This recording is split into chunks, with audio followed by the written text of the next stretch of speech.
Peace. Nigga, I just left the post office. I couldn't even leave without reading some of this shit. Nigga, hold on. I'm just gonna pop open to something. Hold on.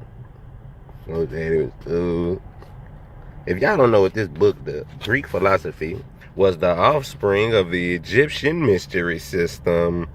The Egyptian theory of salvation became the proposal of Greek philosophy. The earliest theory of salvation in the Egyptian theory.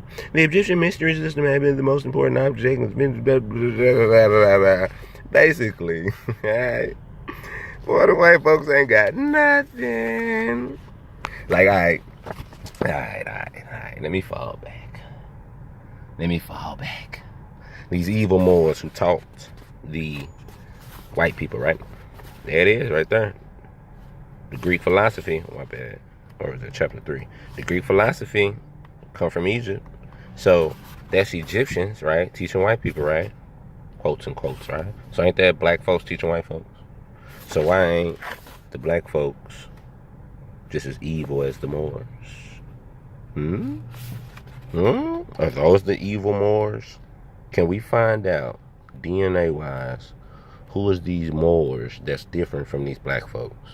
Because even in the Africans ain't African theory, hold on. Let's see the aims of this book. Hold on.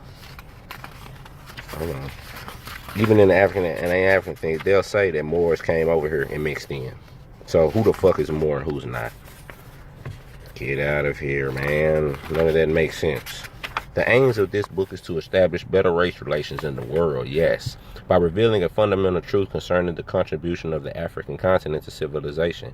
It must be borne in mind that the first lesson in the humanities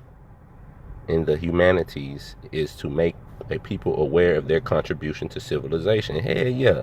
And the second lesson is to teach them about other civilizations. By this dissemination of truth about the civilizations of the individual peoples, a better understanding among them, a proper appraisal of each other should follow. See, once they understand that all their philosophies came from these same people that they treat like shit, you know what I'm saying? They either gone, what, problem? Oh, thought old school had a problem. No, I'm talking.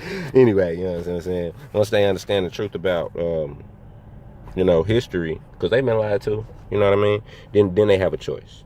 You know, right now, they've been lied to, and they really don't have a choice. They just think we slaves who ain't never done shit. I mean, you gotta look at it.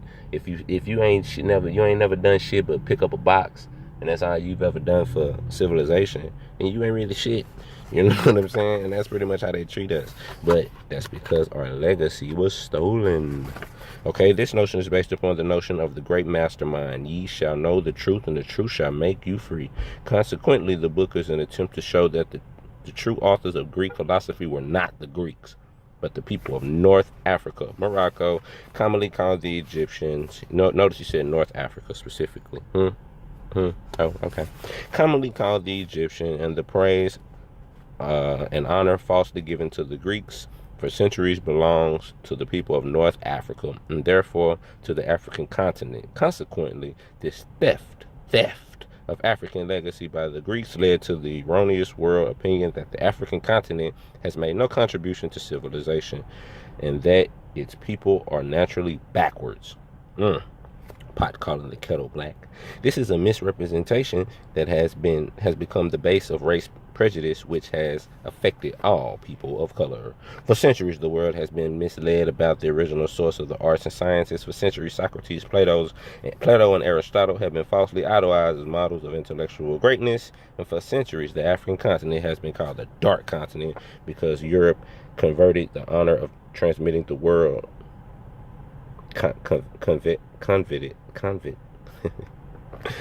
I am happy to be able to bring this information to the attention of the world, so that on one hand, all races and creeds might know the truth and free themselves from the prejudice which have corrupted human relations, and on the other hand, that people of African origin might emancipate from their serfdom of inferiority complex and enter into a new era of freedom in which they would feel free. They would feel like free man with full human rights. Moors.